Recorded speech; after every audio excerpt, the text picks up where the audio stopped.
Zombies. Mindless, persistent, and horrifying. But what if these undead creatures crawling from the depths of George A. Romero's psyche were more than just a product of the horror genre? From the civil rights movement to the Cold War, consumer culture, and beyond, George A. Romero not only provided his audience with entertainment and gore, but an in-depth analysis of the unique set of issues lying beneath the surface of American life. These films force us to ask ourselves, what do these undead creatures truly represent, and why do they resonate so closely with Americans? In this video essay, we'll dive deep into Romero's cinematic universe, specifically the Night of the Living Dead films, and how these undead creatures represent a plethora of anxieties felt during the second half of the 20th century. These monsters aren't just mindless rotting corpses, they represent the deep-rooted fears ingrained in American society surrounding government collapse and societal upheaval. This video essay will primarily focus on the analysis of the first three films from the series, Night of the Living Dead, Dawn of the Dead, and Day of the Dead. George A. Romero is considered to be the godfather of the postmodern zombie, which can essentially be defined as an undead creature that consumes the flesh of the living.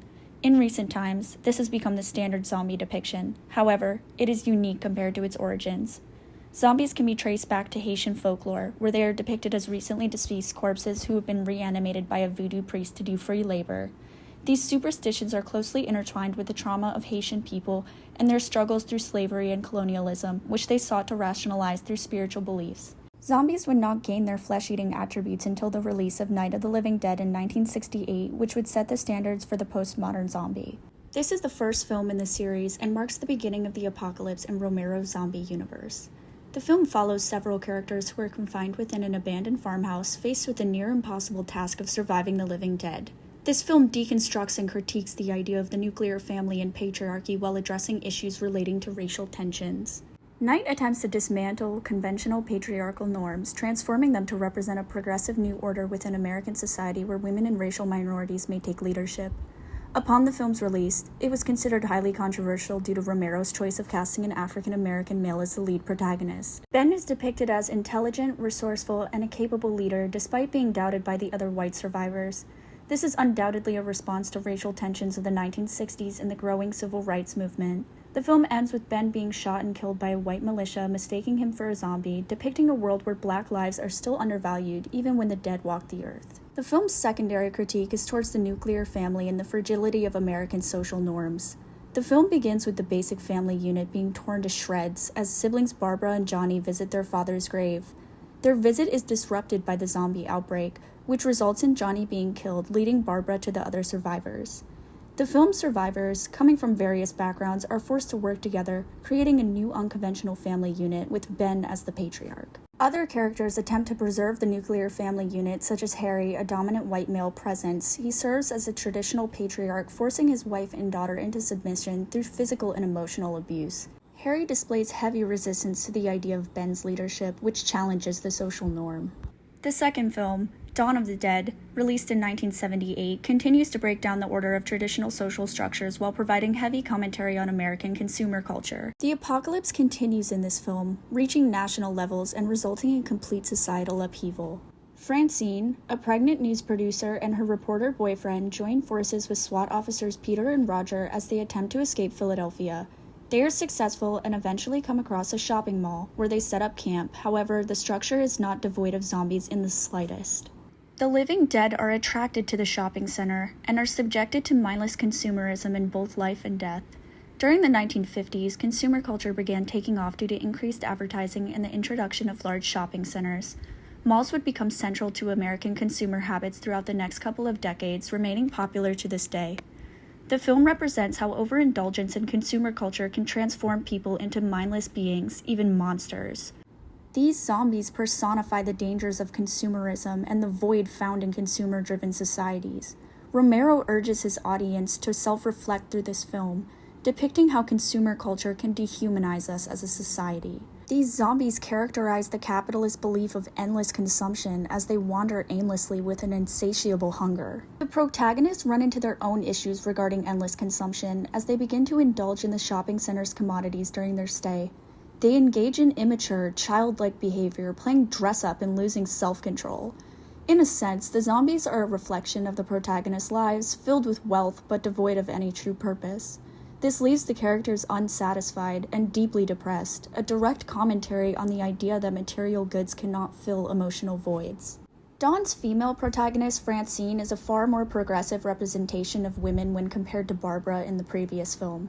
Instead of cowering and falling into catatonic states, Francine is resourceful and eager to learn survival techniques. Dawn attempts to redefine traditional gender roles, this time putting women in the spotlight. The white male protagonists in Dawn are portrayed as immature and childlike, ultimately leading to their deaths. The female lead and black protagonists are depicted as intelligent and thoughtful individuals who are capable of navigating through extremely difficult scenarios. The final film, Day of the Dead, released in 1985, opens with a beautiful shot of dollar bills blowing in the wind, representing the complete collapse of capitalist society that still heavily persisted in the previous film. Day is set several years into the apocalypse, and zombies have completely overrun what once was the United States. We are introduced to our final survivor group, led by female protagonist Sarah. The dynamic portrayed in this film is slightly more complicated than those represented in the two previous ones, and serves as a commentary on American military involvement in times of social distress. Romero makes heavy commentary on the structure of social classes and their inability to work together during a disaster. The film is set in a bunker where military officials and scientists run experiments on the living dead in an attempt to find a solution for the zombie outbreak. Captain Henry Rhodes, the leader of all military personnel, believes in domesticating the undead for the benefit of humans. This is achieved through heavy experimentation conducted by Dr. Matthew Logan, the group's lead scientist.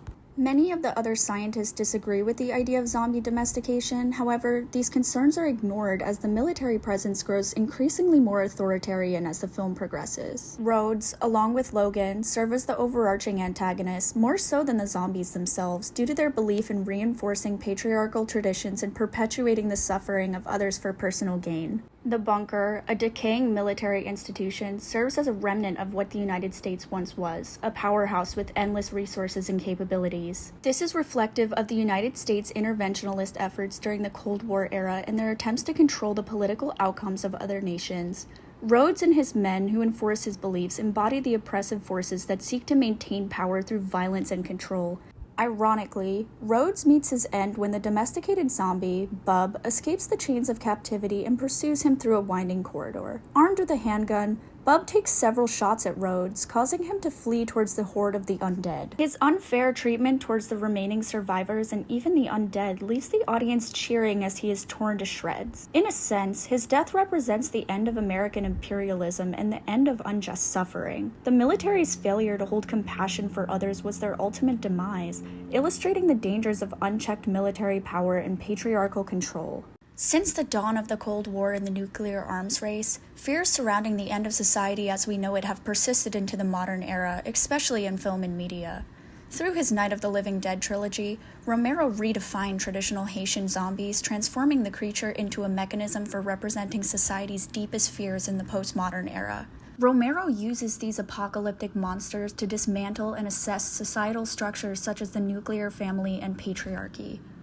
Each film represents issues pertinent to their time of production, exposing deeper truths about racial inequality, consumerism, and unchecked military power.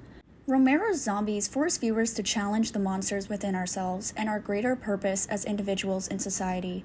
His powerful commentary on the era remains relevant to this day and serves as a detailed collection of anxieties unique to the United States during the second half of the 20th century. Romero's zombies force us to confront an unsettling truth. The end of society as we know it may occur as a result of our own careless actions.